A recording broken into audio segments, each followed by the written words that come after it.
Good morning dear students. आज मैं आपको पार्ट 5 ईदगाह पार्ट 5 का रिवीजन लूँगी। और जैसा कि हम जानते हैं ये हामिद की कहानी है। और ये हामिद के जो अब्बा थे वो हैजे की वजह से मर गए थे और उसके घर में सिर्फ उसकी दादी अमीना और वो हामिद लड़का रहता है।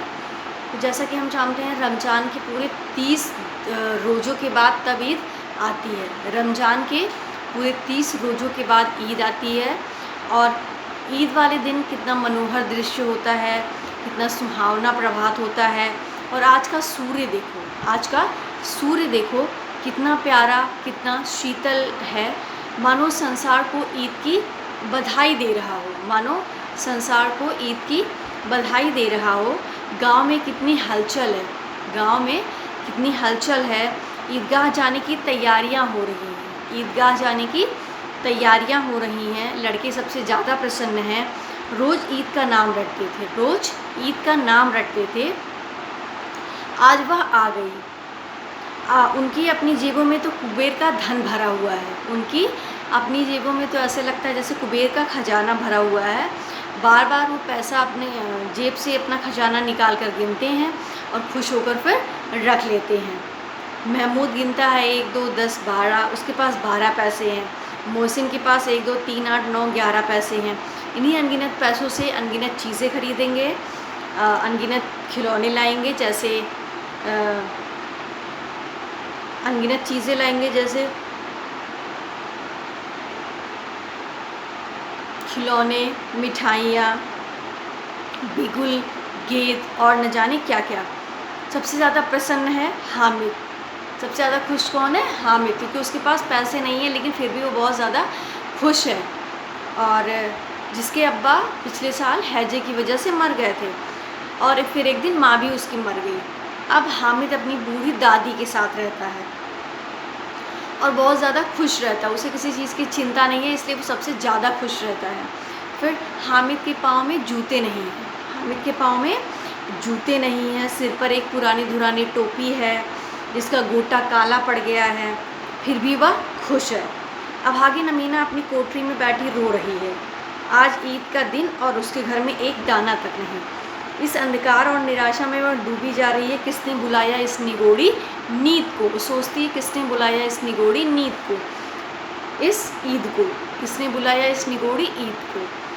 फिर अमीना का दिल कचोट रहा है क्योंकि सारे बच्चे अपने अपने अब्बा के साथ जा रहे हैं, लेकिन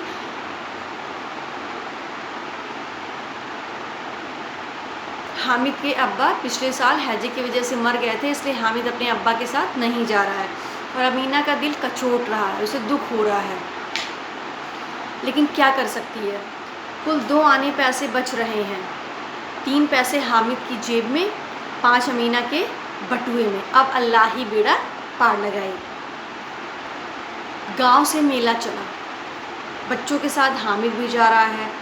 कभी सबके सब दौड़कर आगे निकल जाते और कभी सबके सब पेड़ के नीचे खड़े होकर अपने साथ वालों का इंतज़ार करते। हामिद के पैरों में तो जैसे पंख लग गए हैं, वो कभी थक सकता है क्या। सहसा ईदगाह नजर आया। इमली के घने वृक्षों की छाया है, इमली के घने वृक्षों की छाया है। नीचे पक्का फर्श है और उस पर जाजिम बिछी हुई है। रोजेदारों की पंक्तियाँ एक के पीछे एक न जाने कहाँ तक चली गई हैं। यहाँ कोई धन और पद नहीं देखता। हजारों सिर एक साथ सिजदे में झुक जाते हैं, फिर सबके सब एक साथ खड़े हो जाते हैं, मानो भ्रातृत्व का एक सूत्र इन समस्त आत्माओं को एक लड़ी में पिरोए हुए है। नमाज खत्म हो गई है, सब लोग आपस में गले मिल रहे हैं। मिठाई और खिलौने की दुकानों पर धावा बोला जा रहा है और ये हिंडोला है, झूला है। 1 पैसा देकर चढ़ जाओ, कभी आसमान पर, कभी जो है नीचे मालूम होते हुए आओगे, कभी ज़मीन पर गिरते हुए दिखोगे। और ये है चरखी। लकड़ी के हाथी, घोड़े और ऊँट छड़ों से लटके हुए हैं। 1 पैसा देकर बैठ जाओ और 25 चक्करों का मज़ा लो। महमूद, मोहसिन, नूरे और सम्मी इन घोड़ों और ऊँटों पर बैठते हैं। हामिद दूर खड़ा है। 3 ही पैसे तो उसके पास हैं, अपने कोष का 1/3 ज़रा सा चक्कर खाने के लिए वो नहीं दे सकता। वो सोचता है कि मैं अपने ज़रा सा एक चक्कर खाने के लिए मैं इसको वेस्ट नहीं कर सकता हूँ। फिर सब चरखियों किससे उतरते हैं, अब खिलौने लेंगे। अब खिलौनों की दुकान की तरफ जाते हैं और उधर दुकानों की कतार लगी हुई है, तरह तरह के खिलौने हैं, सिपाही, गुजरिया, राजा, वकील, भिश्ती और धोबिल। एंड वाह, लगता है बोलना ही चाहते हैं। महमूद सिपाही लेता है, मोहसिन को भिश्ती अच्छा लगा, नूरे को वकील से प्रेम है। काला चोगा, नीचे सफ़ेद अचकन, अचकन की जेब में घड़ी, सुनहरी जंजीर, एक हाथ में कानून का पोथा लिए हुए मालूम पड़ते हैं। और अभी किस अदालत से जिरा या बहस किए चले आ रहे हैं, सब 2-2 पैसे के खिलौने हैं। हामिद के पास कुल 3 पैसे हैं और इतने महंगे खिलौने कैसे ले। उसके पास सिर्फ 3 पैसे हैं तो वो सोचता है मैं इतने महंगे खिलौने कैसे ले सकता हूँ। फिर खिलौना कहीं हाथ से छूट गया तो गिर जाएगा, खिलौना अगर कहीं हाथ से छूट गया तो गिर जाएगा, और फिर गिर गया तो टूट जाएगा, चकनाचूर हो जाएगा, फिर पैसे बेकार जाएंगे। तो और ज़रा सा पानी पड़े तो सारा रंग धुल जाएगा। ऐसे खिलौने किस काम के, उन्हें लेकर वो क्या करेगा, वो सोचता है ऐसा। खिलौने के बाद फिर मिठाई की दुकान आती है। किसी ने रेवड़ियाँ ली हैं, किसी ने गुलाब जामुन लिया है, किसी ने सोहन हलवा लिया है, बड़े मज़े से खा रहे हैं। हामिद बिरादरी से पृथक है, हामिद बिरादरी से पृथक है। अभागे के पास 3 पैसे हैं, क्यों नहीं कुछ लेकर खाता, ललचाई आंखों से सबकी ओर देखता है। मिठाइयों के बाद कुछ खिलौने, कुछ दुकान लोहे की चीज़ों की है। लड़कों के लिए यहाँ कोई आकर्षण नहीं है, वे सब आगे बढ़ जाते हैं। हामिद लोहे की दुकान पर रुक जाता है, कोई चिमटा रखे हुए हैं। उसे ध्यान आया दादी के पास चिमटा नहीं है। तवे से रोटियां उतारती हैं तो हाथ जल जाता है। अगर वह चिमटा ले जाकर दादी को देगा तो कितना खुश होंगे, कितना प्रसन्न होंगे और कितनी दुआएं देंगी। ये सोच करके हामिद जो है वो चिमटा ले लेता है, सोचता है। फिर खिलौने से क्या लाभ, व्यर्थ के पैसे ख़राब होते हैं, चिमटा कितने काम की चीज़ है। फिर वो सोचता है खिलौने लेने से क्या फ़ायदा, कितना बेकार चीज़ है। फिर हामिद के साथ ही आगे बढ़ गए हैं, लेकिन देखो सब के सब कितने लालची हैं। इतनी मिठाइयाँ ली पर किसी ने मुझे एक भी ना दी। उस पर कहते हैं मेरे साथ चलो, मेरा यह काम करो, मेरा वह काम करो। अगर आप किसी ने कोई काम करने को कहा तो पूछूंगा, खाई मिठाई मुँह सड़ेगा, फोड़े फुंसियाँ निकलेंगी, आप ही ज़बान चटोरी हो जाएगी, तब घर से पैसे चुराएंगे, मार खाएंगे। किताब में झूठी बातें थोड़ी लिखी होती हैं। और फिर मेरी ज़बान क्यों ख़राब होगी, दादी चिमटा देखते ही दौड़कर मेरे हाथ से ले लेंगी और कहेंगी कि मेरा बच्चा दादी के लिए चिमटा लाया है, हज़ारों दुआएं देंगी। फिर उसके बाद बड़ों की दुआएं सीधे अल्लाह के दरबार में पहुंचती हैं और तुरंत सुनी जाती हैं। मेरे पास पैसे नहीं हैं तो क्या, मैं गरीब से ही किसी से कुछ मांगने तो नहीं जाता। फिर उसने दुकानदार से पूछा यह चिमटा कितने का है, तो कहता है 6 पैसे लगेंगे। फिर कहता है अच्छा, हामिद का दिल बैठ गया। फिर भी बोला ठीक बताओ, तो कहता है कि ठीक 5 पैसे लगेंगे, लेना हो तो लो, नहीं तो चलते बनो। हामिद ने कलेजा मजबूत करके कहा 3 पैसे लोगे, और वह आगे बढ़ गया ताकि दुकानदार की घुड़कियाँ ना सुने। उसके बाद हामिद ने कलेजा मजबूत करके कहा कितने पैसे लोगे, तो उसने कहा कि 3 पैसे लेंगे। फिर उसने कहा कि 3 पैसे लोगे, और ताकि उससे पहले दुकानदार कुछ कहता वो आगे बढ़ गया। लेकिन दुकानदार ने घुड़कियाँ नहीं दी, उसने उसे बुलाकर चिमटा दे दिया। फिर हामिद ने उसे कंधे पर इस तरह रखा कि जैसे बंदूक रखी हो। फिर शान से अकड़ता हुआ संगियों के साथ पास आया। मोहसिन ने हंसकर कहा यह चिमटा क्यों लाया बुद्धू, इसका क्या करेगा। फिर हामिद ने चिमटे को ज़मीन पर पटक कर कहा जरा अपनी भिश्ती को ज़मीन पर गिराओ, सारी पसलियाँ चूर चूर हो जाएंगी बच्चों की। महमूद बोला अरे ये चिमटा कोई खिलौना है क्या।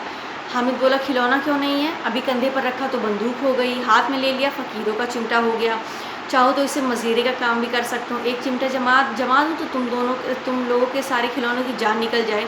तुम्हारे खिलौने कितना ही जोर लगाए, मेरे चिमटे का एक बाल भी बाका नहीं कर सकते। बहादुर शेर है मेरा चिमटा। तो इस तरीके से तो चिमटे ने सारे बच्चों को मोहित कर लिया। अब पैसे किसके पास रखे हैं कि जो चिमटा लेने जाएंगे, और मेले से दूर भी निकल आए हैं, धूप भी तेज़ हो रही है। अब किसी के पास पैसे भी नहीं है कि जा कर के चिमटा लेंगे। फिर क्या होता है, और उन्होंने 3-4 आने के पैसे खर्च किए पर कोई काम की चीज़ ना ले सके। और सच ही तो है, खिलौनों का क्या भरोसा, टूट फूट जाएंगे और हामिद का चिमटा तो बना रहेगा बरसों। मौसी ने कहा जरा अपना चिमटा दो हम भी देखें, तो मेरा भिश्ती लेकर देखो। महमूद और नूरे ने भी अपने अपने खिलौने पेश किए। चिमटा बारी बारी से सबके हाथ में गया और खिलौने बारी बारी से हामिद के हाथ में आए। कितने खूबसूरत खिलौने हैं। रास्ते में महमूद को भूख लगी, उसके अब्बा ने केले खाने को दिए। महमूद ने केवल हामिद को अपना साथी बनाया और अन्य मित्र ताकते रह गए। यह उस चिमटे का प्रभाव था। फिर 11 बजे सारे गांव में हलचल मच गई। मेले वाले लौट आए। मौसी की छोटी बहन ने दौड़कर भिश्ती उसके हाथ से छीन ली और मारी खुशी के उछली तो मियाँ भिश्ती नीचे आ गया और सुरलोक सिधारे। मियाँ नूरे के वकील कहाँ थे, इससे भी ज़्यादा गौरवमय हुआ। वकील ज़मीन पर या टाट पर तो बैठ नहीं सकते। अब उनके बैठने के लिए दीवार पे 2 खूंटियाँ गाड़ी गईं, उस पर लकड़ी का एक पटरा रखा गया, पटरे पर कागज़ का एक कालीन बिछाया गया। वकील साहब रोज़ भोज की भांति, राजा भोज की भांति सिंहासन पर विराजे। अदालतों में खस की टट्टियाँ और बिजली के पंखे रहते हैं, क्या मालूम मामूली पंखा भी ना हो। बाँस का पंखा आया और नूरे ने उन्हें पंखा झलना शुरू किया। मालूम नहीं पंखे की हवा से या पंखे की चोट से वकील साहब स्वर्गलोक से मृत्युलोक में आ गए और उनका माटी का चोला माटी में ही मिल गया। अब मियाँ हामिद का हाल सुनिए। अमीना उनकी आवाज़ दौड़ते ही गई और उसे गोद में उठाकर प्यार करने लगी। सहसा उसके हाथ में चिमटा देखकर वह चौंकी। ये चिमटा कहाँ से आया? मैंने मोल लिया है। कै पैसे में? 3 पैसे दिए। अमीना ने छाती पीट ली। कितना बेसमझ लड़का है, ना कुछ खाया ना पिया। दोपहर हो गई और क्या कहते हैं ये लेकर आया चिमटा। कहती है तुम्हें मेले में और कोई चीज़ नहीं मिली थी जो चिमटा लेकर आए हो? हामिद ने अपराधी भाव से कहा। तुम्हारी उंगलियां तवे से जल जाती थी ना, इसलिए मैं चिमटा लेकर आया हूँ। अमीना का क्रोध तुरंत स्नेह में बदल गया। बच्चे में कितना त्याग, कितना सद्भाव और कितना विवेक है।